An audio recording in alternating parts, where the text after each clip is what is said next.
The key selling point of crypto is that it allows you to become your own bank. It lets you own and hold your own assets. By contrast, banks technically own the assets you hold with them. It's true. Look it up. Now, as amazing as being your own bank is, in theory, it's not all that practical. It wasn't practical.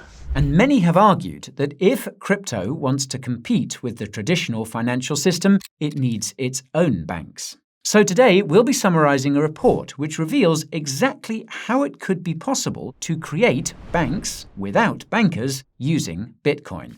A way to realize crypto's vision of replacing the corrupt financial system. Corruption. The report we'll be summarizing today is aptly titled, quote, Banks Without Bankers. It was recently published by Axiom BTC, a Bitcoin venture capital firm, and we'll leave a link to the full report in the description. Now, the report begins with an epic quote from Hal Finney. For those unfamiliar, Hal Finney was an early Bitcoin developer, and he was actually the recipient of the first ever BTC transaction sent on Bitcoin. The quote basically talks about how BTC will someday make it possible to reform the banking system. The author of the report then goes on to explain that there are two possible futures for Bitcoin. At one extreme, you have all of the BTC being held in custody by third parties such as banks, with people trading receipts instead. For context, this is essentially how fiat money used to work. It used to represent a claim on gold at a bank. At the other extreme, meanwhile, you have BTC being transacted directly between people and effectively replacing money and all of its functions. Now, this is unrealistic for many reasons, namely the fact that Bitcoin can't scale at the layer 1 level and lacks the smart contract functionality required for complex finance. However, the same is also true for all the BTC being held in custody. This is unrealistic because there will always be some portion of BTC holders who opt to self-custody their crypto and transact peer-to-peer. Logically then, the future of Bitcoin lies somewhere in the middle, between custody and self-custody. The report's author notes that there are emerging technologies within the Bitcoin industry that will make it possible to walk this fine line, but notes that they will focus on taking the view that more peer-to-peer is better. This makes sense given that the entire purpose of Bitcoin was to get away from entities like banks. Put differently, the entire purpose of Bitcoin was to eliminate the need to trust third parties with your assets, hence the trustless nature of crypto. The author argues that not all trust is bad, though. It's just a question of trusting the right people and ensuring that all of their incentives are aligned. To drive this point home, they underscore research from evolutionary biology, which shows the importance of communities in survival and reproduction. They then relate this research to what we see in the modern financial system, where community-focused banks have a much lower chance of closing. From the author's perspective, the primary limitation, though, of community banks is geography. Unless you live near the community bank in question, you can't take advantage of its benefits. It's a limitation of the physical world. In the digital world, however, there are no borders or geographies. As you might have guessed, the author argues that Bitcoin can make it possible to operate a digital community-run bank, assuming you have the right technology. One of these key technological pillars is multi-signature wallets, which make it possible for multiple people to operate a single Bitcoin wallet. And more accurately, multi-sigs make it possible to create conditions under which this shared wallet can spend BTC.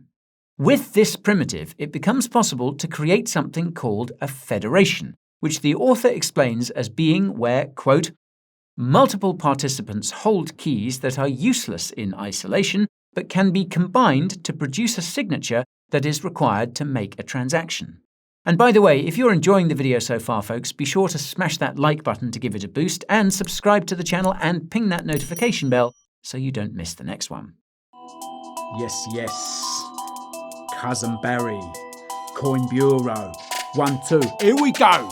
Hello, Barry here, guy's cousin, here to tell you about crypto deals by the dozen. The Coin Bureau deals page is the place to go. That's where all the mad discounts are put on show. What's that? You think I'm full of crap? You trying to say this geezer can't rap? Okay then, try this one on for size. I'm going to hit you with the deals page big prize. Yes, exchange sign-up bonuses of up to 50k. Oh yes, I'll have a bit of that, I hear you say. You're welcome. Yes, it's my pleasure. But wait, there's even more treasure. Here, there's trading fee discounts too. So don't say I don't do nice things for you. And hold up, there's even more there. You can even get some money off of hardware. Hardware? Right there. Oh yeah, so pure. Wallets to keep your crypto secure. Because you know me, I'm all about self-custody, and so should you be, don't you see? Anyway, that's all I've got to say today. So once a video's done, make sure you click away to the Coin Bureau deals page. You know where to go. Link in description down below. Preach.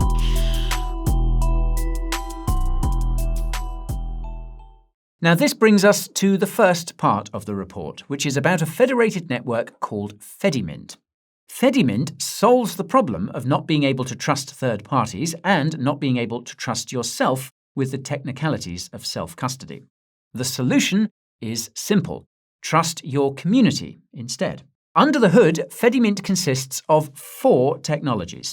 Federations, which can be simply understood as a set of trusted nodes operating a network, those aforementioned multi-sig wallets, a privacy-preserving digital currency called eCash that's backed by BTC, and the Lightning Network, a layer 2 on Bitcoin. And you can learn more about the Lightning Network using the link in the description. I digress.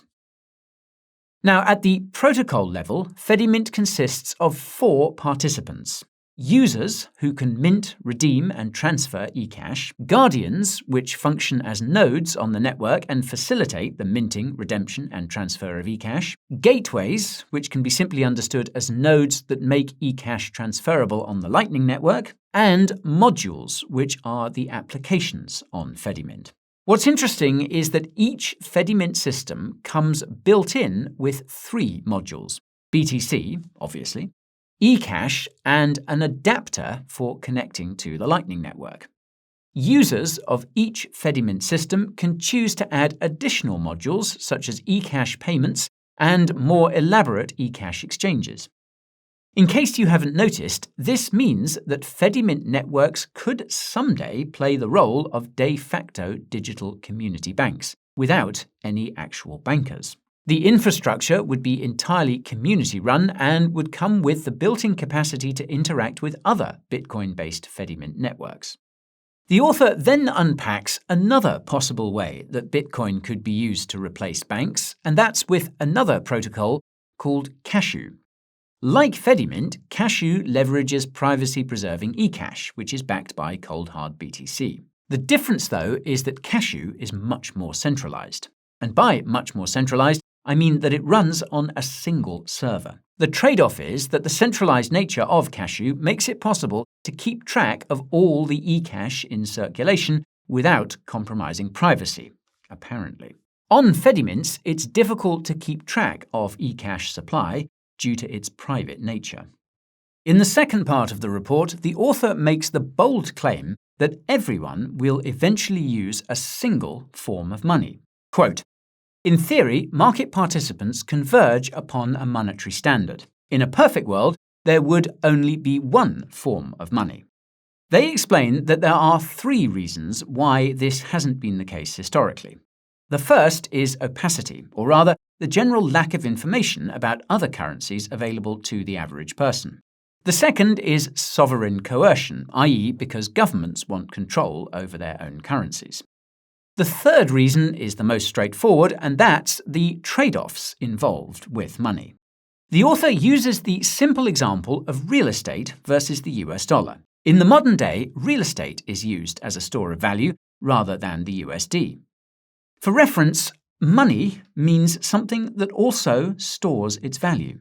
Conversely, currency is something that you use to pay for goods and services. Now, if you watched our video about how the financial system is rigged, you'll know that currency and money were the same when currency was backed by gold. When currency stopped being backed by gold, however, it lost its monetary properties.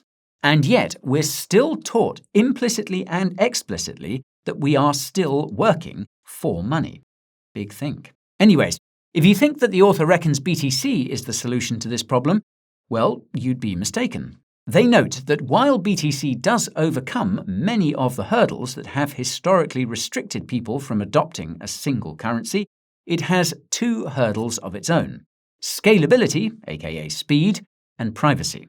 As you might have gathered, the Lightning Network is one potential solution to Bitcoin's scalability problem, and eCash is one potential solution to Bitcoin's privacy problem. The author acknowledges that each of these solutions come with their own challenges, but could be sufficient nonetheless. This ultimately depends on whether eCash can gain enough adoption so that it becomes viable for money markets to form. Without getting too technical, this would involve individuals or institutions with large amounts of money doing arbitrage between all the different forms of eCash being issued. This would ensure that the global value of eCash stays the same relative to the BTC backing it.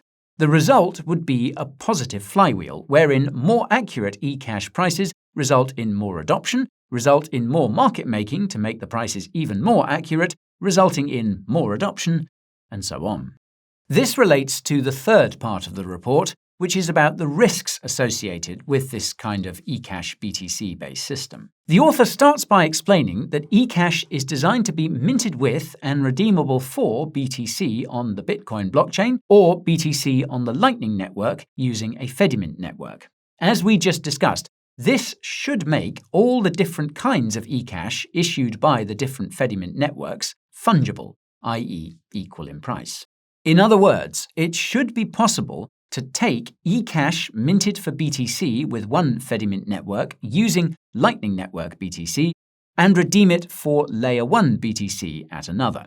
There's just one small problem though, and that's that Fedimints technically have the ability to mint more eCash than there is BTC backing it. What this means is that there could be one Fedimint network that's minting, say, 10x more eCash than the others are, and its users are then claiming more BTC at other Fedimints. Again, that's just because eCash is completely private, so there's no way of keeping track how many units of it are in circulation, at least with Fedimint networks. You'll recall that this was the primary advantage of Cashew, being able to keep track of circulating eCash so that it's always backed by BTC. Now, believe it or not, but there's already a precedent for how to solve this problem. It's called free banking. That is, banking before central banks existed. In the free banking era, banks were able to issue currency at their own discretion. In theory, this currency was backed by their gold. In practice, it wasn't always. Because of the information asymmetry between the free banks and their customers, the customers often didn't find out that the bank's currency was bad until it was too late. In this sense, you can think of this information asymmetry as being analogous to the privacy qualities of eCash issued by Fedimints. The catch, though, is that free banks didn't have this relationship with everyone. There were a few participants who were aware of the free bank's finances, and these were often the ones who got their money out first before everything collapsed. The author notes 3: competitors, brokers, and clearinghouses. Given this fact, the author argues that it could be possible for similar participants to provide the same assurances in a federated eCash system. This could include the Fedimints themselves, the Lightning Network gateways, eCash brokers, and even solvency speculators, those betting against bad Fedimints. The most significant participant that could be introduced to an eCash system, however, is one that could provide some form of proof of reserves. Now, if you've been in crypto since FTX collapsed, you'll know that proof of reserves was all the rage with exchanges that were trying to increase trust. The problem there is that proof of reserves doesn't tell you anything about a crypto exchange's liabilities, aka debts. So, for instance, you could have an exchange that proves that it has $1 billion worth of BTC being held for its users, who have $1 billion worth of BTC deposited there, but the exchange could also be $2 billion in debt without users knowing that fact. With an eCash system, however, it's not exactly possible to have liabilities in the classic sense because all of the eCash in circulation is backed by BTC sitting in a multisig wallet. If you can show that the eCash is backed by this BTC, then that's sufficient to trust that the eCash minted by a Fedimint is legit. This pertains to the fourth part of the report, which is about proof of liabilities. In this case, it's a reference to the protocol developed by Cashew for keeping track of the eCash in circulation without compromising privacy. Cashew's proof of liabilities protocol requires 4 voluntary actions in order to work. The first is that the private keys used to mint the eCash must be periodically changed. The second is that each creation of eCash must be accompanied by a mint proof. The third is that each redemption of eCash must be accompanied by a burn proof. The fourth is that a system needs to be maintained with this info. What's fascinating is that the periodic changing of eCash private keys is meant to simulate a bank run on the Fedimint. If the Fedimint is unable to change the private keys it used to mint the eCash, then it's a sign that the eCash they've minted is not backed by the BTC they claim it to be. Very cool stuff. Now, in the fifth part of the report, the author talks about the potential that a Bitcoin eCash system has to be resistant to politics. Naturally, this is only possible if there are lots of Fedimint networks. The author estimates that there could be as many as 10 million of these digital community banks someday. They then note that Fedimint networks are also resistant to politics because they are currently exempt from financial regulations. They admit that this could change, and if you've been keeping up with our coverage of crypto regulations, you'll know that the goal is to end all non-custodial crypto. In any case, after spending the sixth part of the report talking about why Bitcoin and the Lightning Network alone are insufficient, the author returns to the comparison between free banking and the eCash system in the seventh part of the report. They begin by noting the risks of each, which can be seen here. A little later on, they address the elephant in the room, and that's the possibility that Fedimints could begin engaging in fractional reserve banking. Now, for those unfamiliar with that term, fractional reserve banking involves holding only a fraction of the money backing the currency in circulation. Almost every bank on the planet has a reserve requirement of less than 30%, meaning they only need to keep 30 cents for every dollar they've issued. Some of you will know that the Fed removed all reserve requirements for US banks at the start of the pandemic and has apparently never reinstated them. Probably nothing. Anyhow, the author then notes that there's a risk that Fedimint networks will begin functioning as fractional reserve banks, that is, issuing more eCash than they have BTC. For what it's worth, they believe this risk will be addressed by competition between Fedimints, and the ones with full reserves will win. The penultimate part of the report talks about emerging technologies that could turn this eCash dream into a reality. The author focuses on a new protocol called ARC, which can be understood as a mixer combined with an escape hatch that allows users to withdraw BTC in an emergency. Funnily enough, the primary drawback of ARC is that it can only support up to 10.5 million BTC for technical reasons that are outside the scope of this video. The author says this built-in limit could be beneficial in the future, again for technical reasons that we won't go into here. The key takeaway is that ARC could address the technical drawbacks of the eCash system. As noted by the author, quote, "The ARC protocol could provide the necessary infrastructure for a trustless free banking system of service providers to emerge, removing agency from fundamental economic functions." Then, in the final part of the report, the author puts it all together as follows. Quote, "Imagine a system where users dollar-cost average into Bitcoin via ARC, use federated technology for custody, use eCash as the private cash balance for everyday transactions. On the back end, all service providers are clearing balances between one another via the Lightning Network. Fedimints and ARC nodes could act as banking infrastructure, and the Lightning Network could act as the clearinghouses amongst them as a hub-and-spoke model. In sum, a financial system of decentralized, community-owned and operated digital Bitcoin banks." So this brings me to the big question, and that's what all this means for BTC. Well, assuming this eCash system could be turned into a reality, it would be pretty damn bullish for BTC. That's just because this alternative financial system would be a massive demand driver for BTC due to the eCash aspect. The bigger question, though, is what this means for the financial system and your financial freedom. It's easy to forget that financial freedom doesn't mean having lots of money. It means having the ability to decide what to do with that money whenever you want. This is something that's disappearing in TradFi. As we've mentioned before, you could have billions of dollars in your bank account, but what is that money worth if you can't spend it? If you ever meet someone who's truly rich, ask them what it's like to move that kind of money around. It's not easy, and it's becoming more and more difficult. Now, this might have something to do with the fact that the fractional reserve banking system we have is becoming ever more fractional by the day.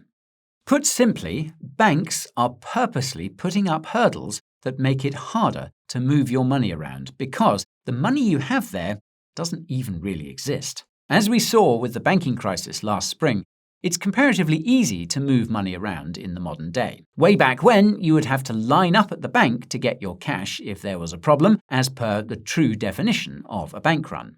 Today, though, all you need do is click a button, and that is a big problem for the banks. Regardless, the fact of the matter is that there is an increasing desire around the world to have a financial system where you can own your assets and keep your financial freedom. The one discussed in today's report may or may not be the solution, but it's certainly one step closer towards something we will all need soon. So, if you have any ideas about how these theories could be put into practice, then I urge you to reach out to the right people and see what you can do.